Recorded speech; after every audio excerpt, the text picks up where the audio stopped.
আসসালামু আলাইকুম আরহামতুল্লাহ। তোমরা যারা এসএসসি 2025 পরীক্ষার্থী রয়েছে তাদের জন্য আমাদের ইংলিশ সেকেন্ড পেপারের গ্রামার পার্টের ফুল কোর্সের ধারাবাহিকভাবে ক্লাস চলছে। তো আজকে আমরা দেখব হচ্ছে lecture 2 special uses of some words and phrase.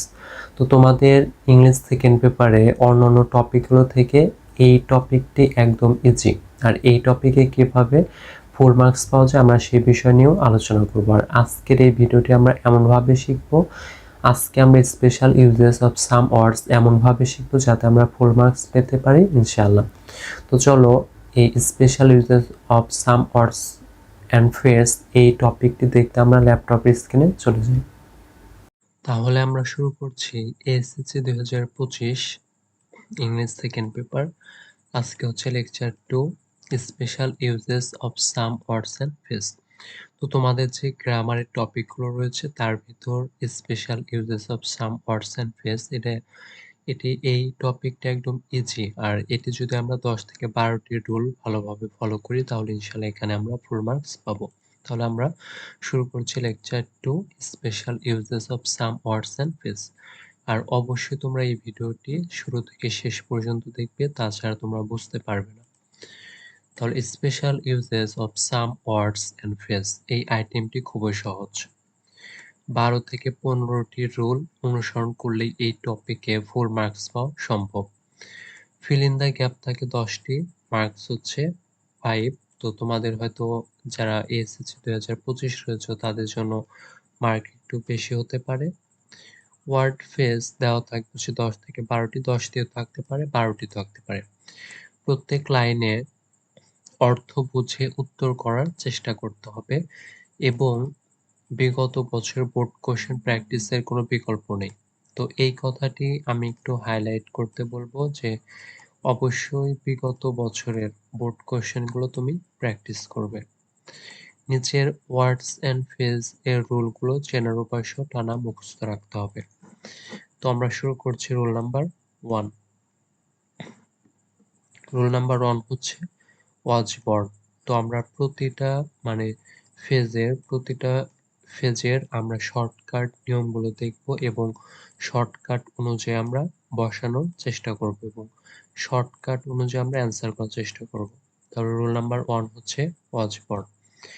এই ফেজটি জন্মগ্রহণ করা অর্থে প্যাসিভ ভয়েসে বসে।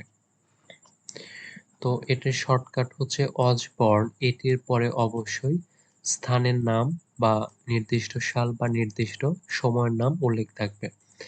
যখন ফিল ইন দ্য গ্যাপের পরে স্থানের নাম, নির্দিষ্ট সালের নাম, নির্দিষ্ট সময়ের নাম উল্লেখ থাকবে তখন আমরা ওই ফিল ইন দ্য গ্যাপে ওয়াজবর্ন বসাবো। যেমন হি ওয়াজ বর্ন অন 13 নভেম্বর 1948। দেখো এখানে ফিল ইন দ্য গ্যাপের পরে এটা একটি নির্দিষ্ট সাল, নির্দিষ্ট সালের পূর্বে যদি কখনো এরকম ফিল ইন দ্য গ্যাপ থাকে তাহলে সেখানে আমরা অজবর্ন বসাবো। তার কারণ অজবর্ন বসে হচ্ছে জন্মগ্রহণ করার অর্থে প্যাসিভ ভয়েস, আর এটি একটি প্যাসিভ ভয়েস। দেখো ওয়াজ এটি হচ্ছে একটি বিভার্ব যার পরে ভার্বের ভি থ্রি রয়েছে। তাহলে এরকম যখন নির্দিষ্ট সালের নাম, নির্দিষ্ট সময়ের নাম বা কোনো স্থানের নাম উল্লেখ থাকবে তখন আমরা ওয়াজবর্ন এই ফ্রেজটি ব্যবহার করব। আর একটা হচ্ছে sir Walter Scott was both a poet and a novelist. He dash in 1771। দেখো ফিল ইন দ্য গ্যাপের পরে নির্দিষ্ট সালের নাম উল্লেখ রয়েছে, তো এখানে বেশিরভাগ তোমরা নির্দিষ্ট সালের নামই উল্লেখ পাবে, সেই ক্ষেত্রে আমরা অজবর্ন এই ফ্রেজটি ব্যবহার করব। তাহলে এখানে বসবে হচ্ছে হি ওয়াজ বর্ন ইন 1771। আর এগুলা কিন্তু বিগত সালেরই কোশ্চেন এখানে দেওয়া হয়েছে, তো এইগুলো হচ্ছে কোনো না কোনো বোর্ডে এসেছে। তাহলে অজবর্ন এই ফ্রেজটির পরে কি থাকবে? স্থানের নাম, সালের নাম অথবা সময় থাকবে। এবার আমরা দেখব হচ্ছে rule number 2 let alone. Let alone কোথায় বসে সেটি আমরা দেখব। কোনো কিছু চিন্তা করা যায় না বা ভাবা যায় না অথবা এটা তো দূরের কথা এরূপ অর্থ প্রকাশ করতে লেট অ্যালোন বসে। তো লেট অ্যালোনের আমরা শর্টকাট দুটি নিয়ম দেখব। একটা হচ্ছে যেমন তুলনামূলক বড় বিষয়বস্তু বা তুলনামূলক ছোট বিষয়বস্তু তারপরে লেট অ্যালোন মাঝখানে এবং তারপর বসবে তুলনামূলক ছোট বিষয়বস্তু, তারপরে তুলনামূলক বড় বিষয়বস্তু। লেট অ্যালোনের আগে যদি থাকে বড় বিষয়বস্তু, লেট অ্যালোনের পরে থাকবে ছোট বিষয়বস্তু। আর লেট অ্যালোনের আগে যদি থাকে ছোট বিষয়বস্তু, তাহলে লেট অ্যালোনের পরে বসবে বড় বিষয়বস্তু। মানে লেট অ্যালোনের আগে যদি থাকে ছোট জিনিস, পরে হবে বড় জিনিস, আগে যদি থাকে বড় জিনিস, তাহলে পরে হবে ছোট জিনিস। মানে লেট অ্যালোন দ্বারা কম্পেয়ার করা বোঝায়। আর শর্টকাট 2 নাম্বার হচ্ছে লেট অ্যালোন যে বাক্যে বসবে সেই বাক্যে অবশ্যই ক্যানট বা ডাজ নট ওই বাক্যটি নেগেটিভ হবে। আমি আবারও কথাটি রিপিট করছি, লেট অ্যালোন যে বাক্যে বসবে সেই বাক্যটি অবশ্যই নেগেটিভ হবে। নয়তো ক্যানট থাকবে নয়তো ডাজ নট, এই দুটির যে কোনো একটি থাকবে। তাহলে ডাজ নট এর পাস্ট ফর্ম হচ্ছে ডিড বা ডু এরকম থাকতে পারে। তো আমরা দেখি example, he did not even see a hill dash a mountain. দেখো লেট অ্যালোনের আগে যদি থাকে ছোট বিষয়বস্তু, যে হিল হচ্ছে একটি পাহাড় আর মাউন্টেন হচ্ছে পর্বত, তো এই বাক্যটির অর্থ হচ্ছে সে তো পাহাড়ই দেখেনি আর পর্বত তো দূরের কথা। তাহলে লেট অ্যালোনের আগে আছে ছোট বিষয়বস্তু, পরে রয়েছে বড় বিষয়বস্তু। যখনই এরকম মানে দুটি কম্পেয়ার করা বোঝাবে তখন আমরা মাঝখানে লেট অ্যালোন ব্যবহার করব। আর দেখো এই বাক্যটি কিন্তু নেগেটিভ হয়ে আছে, ডিড নট মানে ডাজ এর পাস্ট ফর্ম হচ্ছে ডিড, সেই কারণে এটা কিন্তু নেগেটিভ। লেট অ্যালোন যে বাক্যে বসবে ওই বাক্যটি অবশ্যই নেগেটিভ হবে এবং ওই বাক্যটি অবশ্যই আগে এবং পরে একটি মানে ছোট বড় এরকম কিছু একটি কম্পেয়ার করা বোঝাবে। আরেকটা এক্সাম্পল হচ্ছে he can't tell my name let alone my address. তো এই লাইনটির মাধ্যমে আমরা বুঝতে পারি যে দেখো মাই নেম মানে সে তো আমার নামই মনে রাখতে পারে না, আমার অ্যাড্রেস তো দূরের কথা। মানে মাই নেম, নেম তো একটি ওয়ার্ড আর অ্যাড্রেস অবশ্যই কিছু সেন্টেন্স। তাহলে এখানে কি এটি একটি ছোট, এর পরে রয়েছে বড় বিষয়বস্তু, এই ক্ষেত্রে মাঝখানে বসাবো আমরা লেট অ্যালোন। আর লেট অ্যালোন যে বাক্যে বসবে সেই বাক্যটা অবশ্যই কি হবে, নেগেটিভ হবে। নয়তো ক্যানট থাকবে নয়তো ডাজ নট থাকবে, যে কোনো একটি থাকতে পারে। তো he can't tell my name let alone my address, মানে সে তো আমার নামই মনে রাখতে পারে না, আমার ঠিকানা তো দূরের কথা। He is really a liar, তিনি সত্যি একজন মিথ্যাবাদী। আর একটা এক্সাম্পল হচ্ছে the child cannot walk let alone run in the field. দেখো এই বাক্যে ক্যানট রয়েছে, তাহলে অবশ্যই লেট অ্যালোন বসবে। আর লেট অ্যালোন যে বাক্যে বসবে আগে এবং পরে মানে ছোট বড় এরকম একটি তুলনা বোঝাবে, যে দ্য চাইল্ড ক্যানট ওয়াক, শিশুটি তো হাঁটতেই পারে না, late alone run in the field, মাঠে দৌড়ানো তো দূরের কথা। শিশুটি হাঁটতেই পারে না, তাহলে রান মানে দৌড়ানো তো দূরের কথা।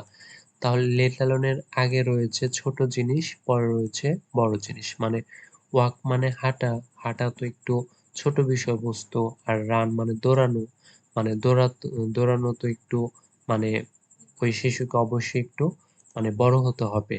তো সেই ক্ষেত্রে ওয়াক আর রানের ভিতরে এখানে কম্পেয়ার করা বোঝাচ্ছে এবং এ বাক্যে ক্যানট রয়েছে, তাহলে আমরা এখানে বসাবো লেট অ্যালোন। এবার আমরা দেখব রুল নাম্বার 3। রুল নাম্বার 3 হচ্ছে হর্স লাইক অথবা হোয়াট ডাজ লুক লাইক। তো এই ফেজটি একদম ইজি, এই ফেজটি বসানো একদম ইজি। এই ফেজটি যখনই বসবে তখন দুই পাশে দুইটা ফিল ইন দ্য গ্যাপ থাকবে। এই ফেজটি যখন বসবে তখন দুই পাশে দুইটা ফিল ইন দ্য গ্যাপ থাকবে। যেমন দেখো এই পাশে একটি ফিল ইন দ্য গ্যাপ, তারপরে রয়েছে ফিল ইন দ্য গ্যাপ, তাহলে এখানে বসবে নয়তো হটস লাইক অথবা হট ডাজ লুক লাইক। তো তোমাদের পরীক্ষায় এই দুটির যে কোনো একটি থাকবে। অদ্ভুত কোনো কিছু দেখার বা জানার ইচ্ছা প্রকাশ করতে হটস লাইক অথবা হট ডাজ লুক লাইক বসে। দুইটা শূন্যস্থান থাকবে এবং শেষে প্রশ্নবোধক চিহ্ন থাকবে। যেমন হট ডাজ, তারপরে লুক লাইক, আর মাঝখানে যে কোনো নাউন থাকবে আর শেষে অবশ্যই প্রশ্নবোধক চিহ্ন থাকবে। যেমন সন বলতেছে what does an alien look like that, মানে এখানে একটি ফিল ইন দ্য গ্যাপ রয়েছে, এখানে একটি ফিল ইন দ্য গ্যাপ রয়েছে, মাঝখানে শেষে একটি প্রশ্নবোধক চিহ্ন রয়েছে। এক্ষেত্রে আমরা কি বসাবো? হোয়াটস লাইক অথবা হোয়াট ডাজ লুক লাইক। তো তোমাদের পরীক্ষায় এর যে কোনো একটি থাকবে। আরেকটা হচ্ছে son what does a satellite look like. দেখো এখানে একটি ফিল ইন দ্য গ্যাপ, তারপরে রয়েছে একটি ফিল ইন দ্য গ্যাপ, আর শেষে হচ্ছে একটি প্রশ্নবোধক চিহ্ন। তাহলে এখানে বসবে হোয়াট ডাজ লুক লাইক। তো এটিও একই রকম। তাহলে হোয়াটস লাইক অথবা হোয়াট ডাজ লুক লাইক এই ফেজটি বসানো একদম ইজি। দুই পাশে দুইটা ফিল ইন দ্য গ্যাপ থাকবে এবং শেষে হচ্ছে প্রশ্নবোধক চিহ্ন থাকবে। এবার আমরা দেখব রুল নাম্বার 4। রুল নাম্বার 4 হচ্ছে হোয়াটস it like. What's it like এর বাংলা অর্থ কোনো কিছু করার অনুভূতি কেমন হয়। শর্টকাট, আর অবশ্যই প্রতিটা মানে ফেজের আমরা শর্টকাট করে মুখস্থ রাখবো। যেমন হোয়াটস ইট অথবা হোয়াটস ইজ ইট, মানে হয়তো থাকতে পারে হোয়াটস ইট অথবা হোয়াট ইজ ইট, তারপরে থাকবে লাইক, তারপরে হচ্ছে ভার্বের সাথে আইএনজি, তারপরে প্রশ্নবোধক চিহ্ন। হোয়াটস ইট অথবা হোয়াটস ইট লাইক যখন বসবে তখন তারপর অবশ্যই একটি লাইক থাকবে। হোয়াটস ইট অথবা হোয়াট ইজ ইট এই ফেজটি যখন বসবে তারপর অবশ্যই একটি লাইক থাকবে, আর লাইকের পর থাকবে হচ্ছে একটি ভার্বের সাথে আইএনজি যুক্ত ভার্ব। আইএনজি যুক্ত ভার্ব থাকবে লাইকের পরে এবং শেষে হচ্ছে প্রশ্নবোধক চিহ্ন। আমি আবারও কথাটি রিপিট করছি, হোয়াটস ইট বা অথবা হচ্ছে হোয়াট ইজ ইট এই ফেজটি যখন বসবে তারপর অবশ্যই একটি লাইক থাকবে, লাইকের পরে একটি আইএনজি যুক্ত ভার্ব থাকবে, আর শেষে হচ্ছে প্রশ্নবোধক চিহ্ন থাকবে। যেমন এখানে একটি ফিল ইন দ্য গ্যাপ রয়েছে, তারপরে লিভিং ইন দ্য বাংলাদেশ, তারপরে প্রশ্নবোধক চিহ্ন। তাহলে দেখো ফিল ইন দ্য গ্যাপ, গ্যাপের পরে ভার্বের সাথে আইএনজি, তারপরে শেষে হচ্ছে প্রশ্নবোধক চিহ্ন। তাহলে এখানে আমরা বসাবো হোয়াটস ইট অথবা what's is light, what's is it, what's it অথবা হোয়াট ইজ ইট। তো এই দুটি ফেজটির মানে যে কোনো একটি থাকবে তোমাদের। আরেকটা এক্সাম্পল হচ্ছে I have never travelled by air, what's it like flying in the sky. এটাও একই রকম, ফিল ইন দ্য গ্যাপের পরে আইএনজি যুক্ত ভার্ব, আর শেষে হচ্ছে প্রশ্নবোধক চিহ্ন। তাহলে এখানে বসবে হোয়াটস ইট লাইক। এবার হচ্ছে রুল নাম্বার 5, অ্যাজ ইফ বা অ্যাজ দো। অ্যাজ ইফ এবং অ্যাজ দো যেন অর্থ প্রকাশ করতে অ্যাজ ইফ বা অ্যাজ দো বসে। এটি কনজাংশন হিসাবে দুটি সেন্টেন্সের মাঝে কল্পনামূলক অর্থ প্রদানে ব্যবহৃত হয়। যেমন শর্টকাট হচ্ছে দুটি, অ্যাজ ইফ এবং অ্যাজ দো যখন বসবে তার আগে থাকবে হচ্ছে প্রেজেন্ট ইনডেফিনিট টেন্স, পরে হবে পাস্ট ইনডেফিনিট। আর অ্যাজ ইফ এবং অ্যাজ দো এর আগে যদি থাকে পাস্ট ইনডেফিনিট, পরে হবে পাস্ট পারফেক্ট। তাহলে অ্যাজ ইফ এবং অ্যাজ দো যে কোনো একটি মানে দুটির নিয়মই একই, কিন্তু তোমাদের যে কোনো একটি থাকবে। অ্যাজ ইফ এবং অ্যাজ দো এর আগে যদি থাকে প্রেজেন্ট ইনডেফিনিট, পরে হবে পাস্ট ইনডেফিনিট। আর অ্যাজ ইফ এবং অ্যাজ দো এর আগে যদি থাকে পাস্ট ইনডেফিনিট, পরে হবে হচ্ছে পাস্ট পারফেক্ট। আমরা দেখি example, he acts as if he were rich. আর এই ক্ষেত্রে তোমরা একটি বিষয় লক্ষ্য রাখবে যে অ্যাজ ইফ এবং অ্যাজ দো এর ক্ষেত্রে মানে এর পরে বি ভার্ব মানে সাবজেক্ট যেটাই হোক, অ্যাজ ইফ এবং অ্যাজ দো এর পরে সাবজেক্ট যেটাই হোক, সিঙ্গুলার হোক আর প্লুরাল হোক, অলওয়েজ টাইম মানে সবসময় বি ভার্ব হিসাবে ওয়ার বসবে। তাহলে দেখো হি অ্যাক্টস এটা হচ্ছে প্রেজেন্ট ইনডেফিনিট, এটা হচ্ছে present indefinite. He were rich এটা হচ্ছে পাস্ট ইনডেফিনিট। তাহলে ফিল ইন দ্য গ্যাপের আগে রয়েছে প্রেজেন্ট ইনডেফিনিট, পরে রয়েছে পাস্ট ইনডেফিনিট, তাহলে মাঝখানে বসবে অ্যাজ ইফ অথবা অ্যাজ দো। তাহলে অ্যান্সার হবে অ্যাজ ইফ। আরেকটা হচ্ছে Fardin is always boastful of his uncles. He talks as if they were the most powerful men in the country. He talks এটা হচ্ছে প্রেজেন্ট ইনডিফিনিট টেন্স, পরে রয়েছে they were the most powerful men in the country, পরে রয়েছে past indefinite. তাহলে প্রথমে রয়েছে present indefinite, পরে রয়েছে পাস্ট ইনডিফিনিট, তাহলে মাঝখানে আমরা বসাবো অ্যাজ ইফ বা অ্যাজ দো। তো তোমাদের এই রুলটি মানে প্রয়োগ করতে হলে তোমাকে অবশ্যই টেন্সের বিষয়টি লক্ষ্য রাখতে হবে যে অ্যাজ ইফ অ্যাজ এর আগে প্রেজেন্ট ইনডিফিনিট পরে হয় পাস্ট ইনডিফিনিট এবং অ্যাজ ইফ অ্যাজ এর আগে যদি থাকে পাস্ট ইনডিফিনিট পরবর্তীতে হয় পাস্ট পারফেক্ট। এবার আমরা দেখব হচ্ছে রুল নাম্বার 6। রুল নাম্বার 6 হচ্ছে হোয়াট ইফ। কোনো কিছু ঘটার ভয় বা যদি এমনটি হতো অর্থ প্রকাশ করতে হোয়াট ইফ বসে এবং শেষে প্রশ্নবোধক চিহ্ন থাকবে। আর শর্টকাট হচ্ছে হোয়াট ইফ এর পরে হবে অ্যাসার্টিভ সেন্টেন্স। অ্যাসার্টিভ সেন্টেন্স মানে সাবজেক্ট প্লাস হচ্ছে ভার্ব প্লাস এক্সটেনশন আর শেষে হবে প্রশ্নবোধক চিহ্ন। তাহলে হোয়াট ইফ এর পরে থাকবে অ্যাসার্টিভ সেন্টেন্স, পরে হবে প্রশ্নবোধক চিহ্ন, যেমন I am in short of time, what if the train is late. দেখো ফিল ইন দ্য গ্যাপ, তারপরে দেখো অ্যাসার্টিভ সেন্টেন্স রয়েছে, সাবজেক্ট হচ্ছে দ্য ট্রেন, ভার্ব হচ্ছে ইজ, তারপরে লেট হচ্ছে এক্সটেনশন আর পরে রয়েছে প্রশ্নবোধক চিহ্ন। তাহলে এখানে হবে হোয়াট ইফ। তো এই দেখো এগুলো একই রকম, আবার এটাও একই রকম, সাবজেক্ট ভার্ব তারপরে এক্সটেনশন শেষে প্রশ্নবোধক চিহ্ন, তাহলে শুরুতে বসবে হোয়াট ইফ। তাহলে হোয়াট ইফ এই ফেজটি যখন বসবে এটি অবশ্যই মানে সেন্টেন্সের শুরুতে বসবে আর এটার শেষে অবশ্যই একটি প্রশ্নবোধক চিহ্ন থাকবে। আর হোয়াট ইফ এর পরে সবসময় অ্যাসার্টিভ সেন্টেন্স মানে সাবজেক্ট প্লাস হচ্ছে ভার্ব প্লাস এক্সটেনশন থাকবে। Rule number 7, no sooner had. No sooner had এই ফেজটি হতে না হতেই, ঘটনা ঘটতে না ঘটতে নো সুনার হ্যাড বসে। শর্টকাট নো সুনার হ্যাড এরপরে প্রথম বাক্য, তারপরে দেন, তারপরে দ্বিতীয় বাক্য পাস্ট ইনডেফিনিট। মানে নো সুনার হ্যাড যখন শুরুতে বসবে তখন প্রথম বাক্য মানে নো সুনার হ্যাড এই ফেজটির সাথে দেন এর একটি সম্পর্ক রয়েছে।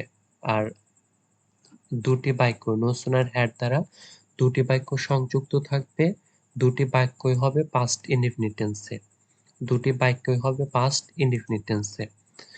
তাহলে নো সুনার হ্যাড যদি প্রথমে শুরুতে বসে তাহলে তার শেষে থাকবে দুটি বাক্য আর দুটি বাক্য হবে পাস্ট ইনডিফিনিট, মাঝখানে হবে দেন।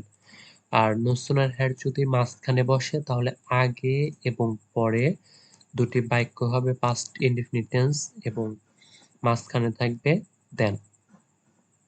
তাহলে নো সুনার হ্যাডের সাথে দেনের একটি সম্পর্ক রয়েছে এবং দুটি বাক্যই হবে পাস্ট ইনডিফিনিট টেন্সে, যেমন the students were talking in the class, no sooner had the teacher entered the class then they stop talking. দেখো নো সুনার হ্যাড অবশ্যই শুরুতে বসবে, নো সুনার হ্যাড অবশ্যই সেন্টেন্সের শুরুতে বসবে, যেমন শুরুতে ফিল ইন দ্য গ্যাপ, তারপরে দ্য টিচার এন্টার্ড, দেখো দ্য টিচার এন্টার্ড হচ্ছে পাস্ট ইনডিফিনিট টেন্স, তারপর রয়েছে দেন, তারপরে রয়েছে দে স্টপ টকিং, এটাও রয়েছে পাস্ট ইনডিফিনিট টেন্সে। তাহলে শুরুতে গ্যাপ, পরবর্তীতে দুটি বাক্য রয়েছে পাস্ট ইনডিফিনিট টেন্সে এবং মাঝখানে রয়েছে একটি দেন। তাহলে এই বাক্যে অবশ্যই নো সুনার হ্যাড বসবে। আর একটা হচ্ছে the students are loitering in the corridor, শুরুতে ফিল ইন দ্য গ্যাপ, তারপরে দে সিন দ্য টিচার, এটা হচ্ছে পাস্ট ইনডিফিনিট, তারপরে দেন দে এন্টার দ্য ক্লাসরুম, এটা হচ্ছে পাস্ট ইনডিফিনিট। তাহলে শুরুতে গ্যাপ থাকবে, দুই পাশে দুটি পাস্ট ইনডিফিনিট টেন্স থাকবে এবং মাঝখানে থাকবে হচ্ছে দেন, তাহলে সেই বাক্যে অবশ্যই নো সুনার হ্যাড বসবে। তো নো সুনার হ্যাড যে বাক্যে বসবে সেই বাক্যে অবশ্যই মানে শুরুতে ফিল ইন দ্য গ্যাপ থাকবে, পরবর্তীতে দুটি বাক্য থাকবে আর দুটি বাক্য পাস্ট ইনডিফিনিট টেন্সে থাকবে, মাঝখানে একটি দেন থাকবে। এবার আমরা দেখব রুল নাম্বার 8। রুল নাম্বার 8 হচ্ছে অ্যাজ সুন অ্যাজ। কোনো একটি ঘটনা ঘটার সাথে সাথে আরো একটি ঘটনা ঘটা বোঝাতে অ্যাজ সুন অ্যাজ বসে, আগে পরে সাধারণত পাস্ট ইনডিফিনিট টেন্স বসে। তাহলে অ্যাজ সুন অ্যাজ যে বাক্যে বসবে, যে অ্যাজ সুন অ্যাজ যে বাক্যে বসবে আগে এবং পরে সমজাতীয় টেন্স মানে পাস্ট ইনডিফিনিট টেন্স থাকবে।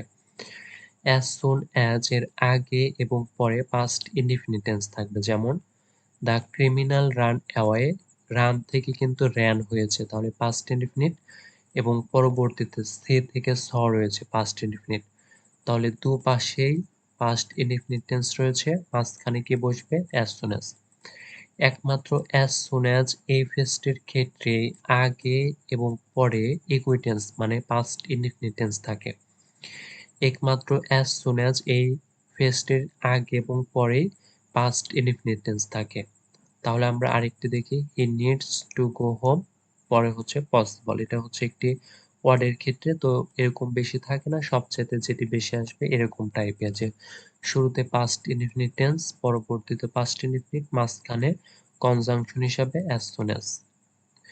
এবার দেখব হচ্ছে রুল নাম্বার 9। রুল নাম্বার 9 হচ্ছে হ্যাভ টু বা হ্যাজ টু। কোনো কাজ করার বাধ্যবাধকতা বা করতে হবে এমনটি বোঝাতে হ্যাভ টু বা হ্যাজ টু বসে। হ্যাভ টু এবং হ্যাজ টু এর পরে ভার্বের বেস ফর্ম বসে। তাহলে কোনো কাজ করতে হবে এরকম বাধ্যবাধকতা বোঝাতে হ্যাভ টু এবং হ্যাজ টু বসে, আর হ্যাভ টু এবং হ্যাজ টু এর পরে ভার্বের বেস ফর্ম বসে। তাহলে আমরা এক্সাম্পল দেখি, our society is full of bad person, আমাদের সমাজটি খারাপ লোকেদের দ্বারা পরিপূর্ণ। We have to remain aware of them, আমাদের তাদের থেকে সচেতন থাকতে হবে। দেখো, থাকতে হবে অর্থ দিতে আমরা হ্যাভ টু বা হ্যাজ টু ব্যবহার করব, আর হ্যাভ টু এবং হ্যাজ টু এর পরে ভার্বের বেস ফর্ম মানে রিমেইন হচ্ছে একটি ভার্বের বেস ফর্ম। আর দেখো, ওই হ্যাভ টু হচ্ছে বসে সাবজেক্ট যখন প্লুরাল, আর হ্যাজ টু বসে থার্ড পারসন সিঙ্গুলারের ক্ষেত্রে। উই হচ্ছে একটি প্লুরাল সাবজেক্ট, এই ক্ষেত্রে হ্যাভ টু বসবে। তাহলে বাধ্যকতা বোঝাতে হ্যাভ টু বা হ্যাজ টু বসে, আর হ্যাভ টু বা হ্যাজ টু এর পরে সবসময় ভার্বের বেস ফর্ম বসে। আর একটা হচ্ছে we dash educate all and work hard to develop our country. দেখো, সাবজেক্টের পরে বসবে হচ্ছে হ্যাভ টু, আর এরপরে বসেছে ভার্বের বেস ফর্ম। হ্যাভ টু এবং হ্যাজ টু এর পরে হবে ভার্বের বেস ফর্ম। এডুকেট হচ্ছে একটি ভার্বের বেস ফর্ম, আর হ্যাভ টু এবং হ্যাজ টু হচ্ছে একটি মানে বাধ্যকতা করতে হবে এমনটি অর্থ দেয়। এবার দেখব হচ্ছে roll number 10, had better. Had better, had better হচ্ছে আমরা যে মডাল ভার্ব শুড ব্যবহার করি, সেই শুডের অর্থ হচ্ছে উচিত। হ্যাড বেটার অর্থ হচ্ছে উচিত। তাহলে হ্যাড বেটার যখন বসবে তখন বাক্যে উচিত অর্থ দেবে বা খুব জোরালো অর্থ বোঝাতে হ্যাড বেটার বসে। তাহলে হ্যাড বেটার হচ্ছে উচিত বা খুব জোরালো অর্থ বোঝাতে হ্যাড বেটার বসে। আর শর্টকাট হচ্ছে হ্যাড বেটারের পরে বসে ভার্বের বেস ফর্ম। তো হ্যাভ টু এবং হ্যাজ টু এর পরে ভার্বের বেস ফর্ম বসে, তারপরে হ্যাড বেটার এর পরে ভার্বের বেস ফর্ম বসে, আবার রুল নাম্বার 11 উড রাদার এর পরে ভার্বের বেস ফর্ম বসে। কিন্তু এই তিনটিতে পার্থক্য রয়েছে, হ্যাভ টু এবং হ্যাজ টু এর পরে ভার্বের বেস ফর্ম বসবে ঠিক আছে, কিন্তু সেই সেন্টেন্সটি করতে হবে বা বাধ্যকতা বোঝাবে।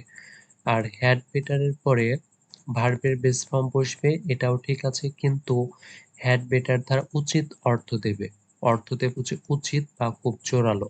এবং রুল নাম্বার 11 হচ্ছে উড রেদার এরপরে ভার্বের বেস ফর্ম, কিন্তু উড রেদার এর পরে একটি কনজাংশন হিসাবে দেন থাকবে। এটি অবশ্যই থাকবে, উড রেদার এর পরেই কনজাংশন হিসাবে একটি দেন থাকবে। আমরা একটু পরে প্র্যাকটিস করছি।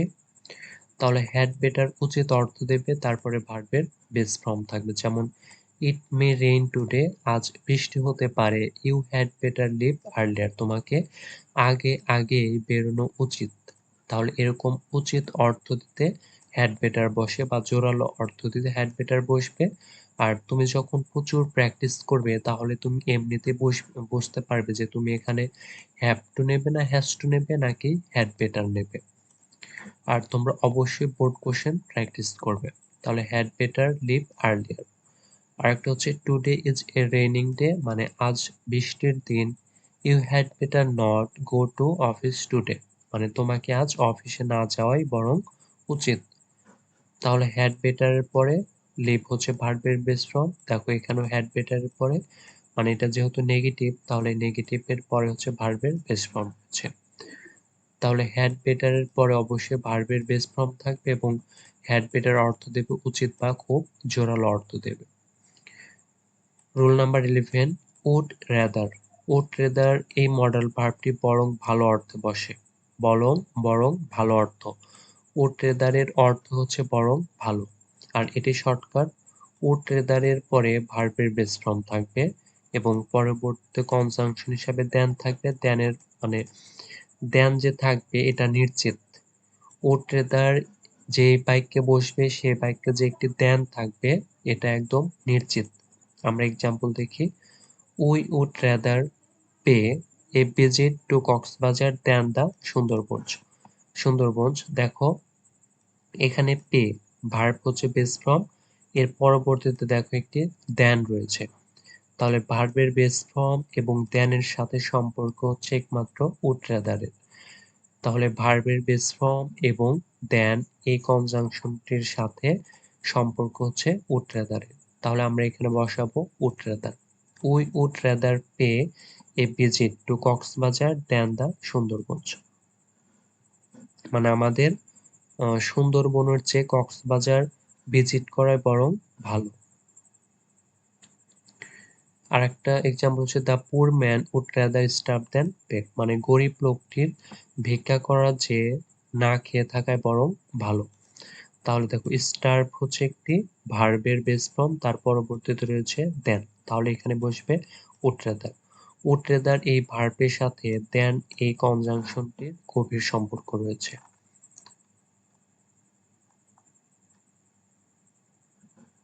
এবং আরেকটা হচ্ছে এরকম যে with the develop our humanity then observe. তো এটাতেও দেখো ডেভেলপের পরে দেন রয়েছে, তাহলে এখানে বসবে উড রাদার। এবার আমরা দেখব রুল নাম্বার 12 দেয়ার এর ব্যবহার। সেখানে কোনো কিছু আছে বা ঘটা অর্থে দেয়ার বসে। যেমন দেয়ার এর পরে সিঙ্গুলার বা প্লুরাল ভার্ব, তারপরে সাবজেক্ট টু সিঙ্গুলার বা প্লুরাল। মানে দেয়ার এর পরে যদি ভার্ব হয় সিঙ্গুলার, সাবজেক্ট হবে সিঙ্গুলার। আর দেয়ার এর পরে যদি ভার্ব হয় প্লুরাল, তারপরে সাবজেক্ট হবে প্লুরাল। আর যখনই মানে শুরুতে গ্যাপ থাকবে এবং পরবর্তীতে লিফট থাকবে। লিফট এই ভার্বের আগে, যেমন এই যে লিফট এই ভার্বের আগে যদি ফিল ইন দ্য গ্যাপ থাকে তাহলে তুমি অবশ্যই সেখানে দেয়ার বসাবে। আমরা এক্সাম্পল দেখি, there are many mango trees around our home. যেমন ভার্ব রয়েছে প্লুরাল, তারপরে সাবজেক্ট রয়েছে প্লুরাল, এই ক্ষেত্রে আমরা এখানে বসাবো দেয়ার। আবার লিফট এই ভার্বের আগে সবসময় দেয়ার বসবে। লিফট এই ভার্বের আগে সবসময় দেয়ার বসবে। এবার আমরা দেখব rule number 13 would you mind এর ব্যবহার। কিছু মনে না করলে এমন অর্থ প্রকাশ করতে উড ইউ মাইন্ড বসে। উড ইউ মাইন্ড এর পরে ভার্বের সাথে আইএনজি থাকবে, তারপরে প্রশ্নবোধক চিহ্ন। তাহলে উড ইউ মাইন্ড এর পরে ভার্বের সাথে আইএনজি, তারপর হচ্ছে প্রশ্নবোধক চিহ্ন। যেমন ইট ইজ রেইনিং হ্যাভিলি, আজ ভারী বৃষ্টি হচ্ছে, ড্যাশ ক্লোজিং দ্য উইন্ডো। তাহলে দেখো ফিল ইন দ্য গ্যাপ এরপরে ভার্বের সাথে আইএনজি রয়েছে, ক্লোজ ভার্বের সাথে ক্লোজিং, শেষে প্রশ্নবোধক চিহ্ন। যখনই এরকম প্রশ্নবোধক মানে শুরুতে ফিল ইন দ্য গ্যাপ, তারপরে ভার্বের সাথে আইএনজি, শেষে প্রশ্নবোধক চিহ্ন থাকবে, তখন আমরা উড ইউ মাইন্ড এফএসটি ব্যবহার করব। ইট ইজ রেইনিং হ্যাভিলি মানে আজ ভারী বৃষ্টি হচ্ছে, would you mind closing the window. জানালাটা বন্ধ করা মানে বন্ধ মানে কিছু মনে না করলে জানালাটি একটু বন্ধ করুন। আরেকটা হচ্ছে উড ইউ মাইন্ড, তারপরে দেখো টেক ভার্বের সাথে আইএনজি টেকিং, তারপর শেষে প্রশ্নবোধক চিহ্ন। যখনই ফিল ইন দ্য গ্যাপের পরে ভার্বের সাথে আইএনজি এবং প্রশ্নবোধক চিহ্ন, তখন আমরা বসাবো উড ইউ মাইন্ড। যে would you mind taking tea with me, মানে আমাকে কি এক কাপ চা মানে কিছু মনে না করলে এক কাপ চা দিবেন। এবার আমরা দেখব হচ্ছে রুল নাম্বার 14। রুল নাম্বার 14 হচ্ছে it is time or it is মানে it is high time or it is time, যার বাংলা অর্থ এটাই উপযুক্ত সময়। It is time, it is high time or it is time মানে হচ্ছে এটাই উপযুক্ত সময়। দেখো ইট ইজ টাইম শর্টকাট গুলো অবশ্যই মনে রাখবে, যে it is time or it is high time or it is time এরপরে সাবজেক্ট প্লাস ভার্ব টু মানে পাস্ট ইনডিফিনিট টেন্স বসবে। It is time or it is high time এর পরে পাস্ট ইনডিফিনিট টেন্স বসবে। আর এই জায়গায় যদি পাস্ট ইনডিফিনিট টেন্স না থাকে তাহলে ইট ইজ টাইম বা ইট ইজ হাই টাইমের পরে অবশ্যই টু প্লাস ভার্বের বেস ফর্ম, টু প্লাস ভার্বের বেস ফর্ম। তো এটা তোমরা একটু আলাদাভাবে নোট করে নেবে যে it is time, it is high time or it is time এরপরে যদি সাবজেক্ট না থাকে তাহলে সেখানে অবশ্যই বসবে টু প্লাস ভার্বের বেস ফর্ম। আর যদি সাবজেক্ট থাকে তাহলে পরে ভার্বের ভি টু। যেমন your enemies are looking for you, it is high time or it is time you leave this place. শুরুতে ফিল ইন দ্য গ্যাপ থাকবে, শুরুতে ফিল ইন দ্য গ্যাপ থাকবে, পরবর্তীতে পাস্ট ইনফিনিট, লিভ থেকে lift করা হয়েছে তাহলে এখানে বসবে, এখানে ইট ইজ হাই টাইমেও বসতে পারে, ইট ইজ টাইমেও বসতে পারে, এই দুটি যে কোনো একটি থাকবে তোমাদের প্রশ্নে। তাহলে it is time or it is high time এরপরে দেখো লিভ থেকে লিফট করা হচ্ছে পাস্ট ইনডিফিনিট টেন্স। আর একটা হচ্ছে nobody likes you here, it is time, it is high time, it is high time, it is time you lift this place. দেখো you leave থেকে লিফট করা হয়েছে তাহলে এটা হচ্ছে পাস্ট ইনডিফিনিট। আর পাস্ট ইনডিফিনিট টেন্সের আগে যদি ফিল ইন দ্য গ্যাপ থাকে তাহলে আমরা বসাবো it is time or it is high time. এবার দেখবো হচ্ছে রুল নাম্বার 15। রুল নাম্বার 15 হচ্ছে আনলেস এর ব্যবহার। শর্তমূলক বাক্যে যদি না এমন অর্থে সাবঅর্ডিনেট ক্লজের কনজাংশন হিসাবে আনলেস বসে। যেমন শর্টকাট হচ্ছে দুটি, আনলেস এর পরে প্রেজেন্ট ইনডিফিনিট টেন্স তারপরে ফিউচার ইনডিফিনিট, আনলেস এর পরে থাকবে প্রেজেন্ট ইনডিফিনিট পরে হবে ফিউচার ইনডিফিনিট। আর আনলেস যদি মাঝখানে থাকে তাহলে আগে হবে ফিউচার ইনডিফিনিট পরে হবে প্রেজেন্ট ইনডিফিনিট। যেমন dash you work hard you will not make a good result. Unless যখন শুরুতে বসবে, যেমন শুরুতে বসেছে, এরপরে থাকবে প্রেজেন্ট ইনডিফিনিট টেন্স, দেখো you work hard present indefinite পরে হবে ফিউচার ইনডিফিনিট, দেখো you will not make a good result, will এর পরে ভার্বের বেস ফর্ম থাকলে ফিউচার ইনডিফিনিট। তাহলে শুরুতে গ্যাপ পরে হচ্ছে প্রেজেন্ট ইনডিফিনিট কমার পরে আছে ফিউচার ইনডিফিনিট, তাহলে শুরুতে বসবে আনলেস। এবং আনলেস যখন মাঝখানে থাকবে শুরুতে হবে ফিউচার ইনফিনিট, দেখো you will not succeed in life এটা হচ্ছে ফিউচার ইনফিনিট পরে হবে আনলেস তারপরে হবে প্রেজেন্ট ইনডিফিনিট, দেখো ইউ ওয়ার্ক হার্ড এটা হচ্ছে প্রেজেন্ট ইনডিফিনিট। তাহলে আনলেস এর দুটি ব্যবহার, একটি হচ্ছে আনলেস এর পরে হবে প্রেজেন্ট ইনডিফিনিট পরে হবে ফিউচার ইনডিফিনিট, আর আনলেস যখন মাঝখানে হবে তখন তার আগে হবে ফিউচার ইনডিফিনিট পরবর্তীতে হবে প্রেজেন্ট ইনডিফিনিট টেন্স। এবার হচ্ছে রুল নাম্বার 16 হচ্ছে লেস্ট এর ব্যবহার। লেস্টের ব্যবহার একদম ইজি, যার বাংলা অর্থ যাতে না বা পাছে না। আমি একটি শর্টকাট বলে দিই যেটি তোমরা মনে রাখবে। লেস্টের ক্ষেত্রে লেস্ট এর পরে অবশ্যই সাবজেক্ট প্লাস শুড থাকবে, লেস্টের পরে অবশ্যই সাবজেক্ট প্লাস শুড থাকবে, সেই ক্ষেত্রে তুমি লেস্ট বসাবে। যেমন Rimi studied hard, lest GPA 5 should be missed. দেখো জিপিএ 5 সাবজেক্ট শুড হচ্ছে রয়েছে, তাহলে সাবজেক্ট জিপিএ 5 তারপর শুড তারপর হচ্ছে ভার্বের বেস ফর্ম রয়েছে, তাহলে সেই বাক্যে অবশ্যই কি বসবে লেস্ট। লেস্ট এই ফেজটির সাথে শুড এই মডাল ভার্বটির একদম ওতপ্রোতভাবে জড়িত। তাহলে লেস্ট যে বাক্যে বসবে সেই বাক্যে অবশ্যই সাবজেক্টের পরে একটি শুড থাকবে, আর শুড যেহেতু একটি মডাল ভার্ব তারপরে অবশ্যই ভার্বের বেস ফর্ম থাকবে। দেখো জিপিএ 5 সাবজেক্ট তারপরে শুড তারপর মডাল ভার্ব, তাহলে এই বাক্যে কি বসবে লেস্ট। আরেকটা হচ্ছে now you are walking slowly walk fast lest you should miss the bus. দেখো লেস্টের পরে, লেস্টের পরে সাবজেক্টের পরে শুড থাকবে, সাবজেক্টের পরে শুড আর শুডের পরে ভার্বের বেস ফর্ম, দেখো মিস। যখনই সাবজেক্টের পরে শুড শুডের পরে ভার্বের বেস ফর্ম থাকবে তখনই তুমি অবশ্যই ওই বাক্যে লেস্ট বসাবে। তাহলে লেস্ট যে বাক্যে বসবে তারপরে সাবজেক্ট থাকবে, সাবজেক্টের পর অবশ্যই শুড থাকবে, শুডের পরে ভার্বের বেস ফর্ম। এবার আমরা দেখব হচ্ছে লাস্ট রুল নাম্বার হচ্ছে 17। রুল নাম্বার 17 হচ্ছে ইউজ টু এর ব্যবহার, আর এটির মাধ্যমে আমরা স্পেশাল ইউজেস অফ সাম ওয়ার্ডসটি আজকের ক্লাসটি শেষ হয়ে যাবে। আর তোমরা অবশ্যই বোর্ড কোশ্চেন প্র্যাকটিস করবে। অতীতের অনিয়মিত অভ্যাস থাকা বইয়ের সাথে ইউজ টু বসে, যেমন ইউজ টু এর পরে হবে ভার্বের বেস ফর্ম, আর ইউজ টু এর অর্থ হচ্ছে অভ্যস্ত, ইউজ টু এর অর্থ হচ্ছে অভ্যস্ত। যেমন he use to do many harmful activities, everybody dislike মানে আকাশ, প্রত্যেকেই আকাশকে অপছন্দ করে। He use to do many harmful activities, মানে সে অনেক খারাপ কাজে অভ্যস্ত, অনেক মানে ক্ষতিকর কাজ করতে অভ্যস্ত। তাহলে দেখো অভ্যস্ত অর্থতে ইউজ টু বসে আর ইউজ টু এর পরে ভার্বের বেস্ট ফর্ম থাকে। আর একটা হচ্ছে sometimes we become spaceless remembering our childhood memories. We use to swim in the river, মানে আমরা নদীতে সাঁতার কাটতে অভ্যস্ত ছিলাম। ইউজ টু এরপরে ভার্বের বেস্ট ফর্ম, তো অভ্যস্ত অর্থতে ইউজ টু।